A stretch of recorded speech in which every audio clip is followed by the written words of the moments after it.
Mesdames, Messieurs, Messieurs les orateurs, très rapidement quelques mots en guise d'introduction.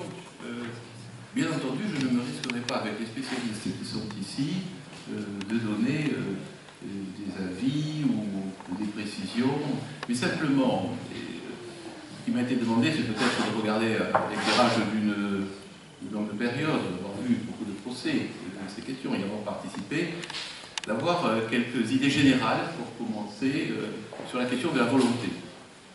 Alors, plutôt que de... J'essaie de réfléchir à trois situations, et j'ai trouvé des illustrations dans la littérature qui sont peut-être intéressantes.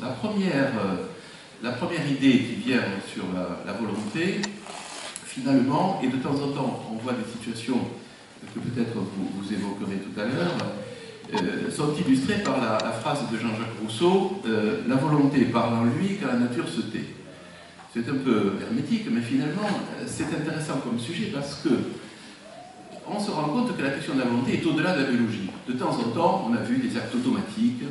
Certains avocats pourront tracer les questions dans lesquelles il y a eu des actes criminels, des actes délictueux, dans une activité assez automatique dans laquelle on se pose la question de savoir si la volonté était intervenue d'une manière ou d'une autre, alors même que les faits rapportent des actes de nature automatique. Alors, on sait, la nature, on est parfois étonné de voir que les petites tortues vont retrouver la mer spontanément, que les abeilles font des actes, des constructions extrêmement sophistiquées, et finalement, là-dedans, la volonté, il n'y en a pas du tout, mais tout ça est programmé d'une autre manière. Donc il y a, sur cette question de la volonté, une première idée générale qui se dégage et qui, dans ce que j'ai pu observer dans ma vie, m'a toujours trouvé intéressant. Le deuxième sujet, c'est celui dans la volonté de la conscience.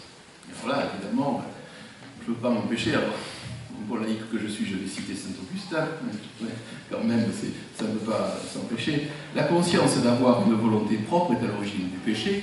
Donc on est vraiment dans le sujet, que s'il n'y a pas de conscience, et là, de temps en temps, vous devez voir les uns et les autres les situations dans lesquelles il y a de la volonté, il y a la volonté de la conscience d'avoir une volonté, et le sujet, l'élément moral, peut-être certains diront, de la question de l'infraction, donc on en parlerai peut-être tout à l'heure. Et pour terminer, la troisième question, dans la volonté, c'est la question du choix. Le choix, on peut choisir. De temps en temps, on a vu des actes d'impulsivité tels dans lesquels on se demande s'il y a eu un choix quelque part, c'est tellement arrivé vite qu'on ne l'a pas trouvé. Et la phrase vient de Victor Hugo, elle est assez complexe aussi. La volonté trouve la liberté choisie, trouver et choisir, c'est penser.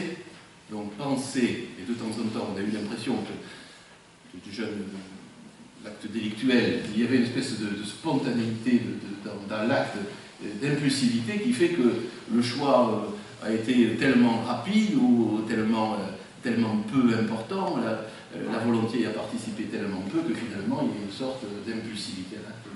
Vous en parlerez peut-être beaucoup mieux que moi. En tout cas, je voulais vous dire en guise d'introduction, les réflexions à partir de situations que j'ai vues, que j'ai observées.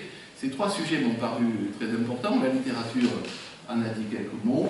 Finalement, dans la volonté, les mouvements automatiques au-delà de la biologie, la conscience et le choix sont probablement, parmi tant de sujets que vous pourrez aborder, des aspects assez intéressants. Et je vous les propose en guise d'introduction, sans rentrer du tout dans le sujet que vous allez traiter maintenant.